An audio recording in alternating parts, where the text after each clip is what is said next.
Hot take, what if all of the good guys in the Bible were actually the bad guys because the book was written by the bad guys? This is the fun story time retelling of Marilyn Stone's book, When God Was a Woman, that documents the actual history. Let's talk about the ancient origins of the Broligarchy. For 25,000 years, people worshipped the goddess in matriarchal societies. Women were in power until the racist, sexist, colonizing bro clan decided to make a ruckus. They would go around in their little boats to these matriarchal cities and just wipe people out and steal all their stuff, including their religions. So the way they justified going to a place that wasn't theirs and putting themselves in power is they would rewrite the religious stories and just swap out the name of the goddess for their own bro clan man god. And there's really good evidence that they just impostered their way into Hebrew culture that later became the stories of the Bible.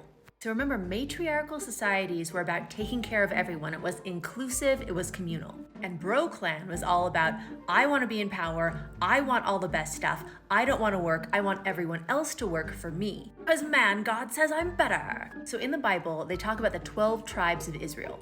And it's very likely that the Levites, one of the 12 tribes, was really just the Bro Clan setting themselves up.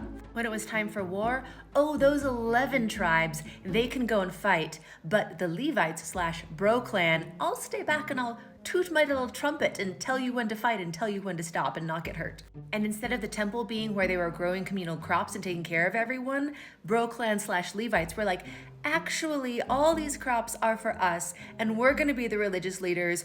Oh, and burnt sacrifices, everyone has to take your very best cattle and food and crops and bring all of your best of everything to us first. For man God, literally ancient Broligarchy.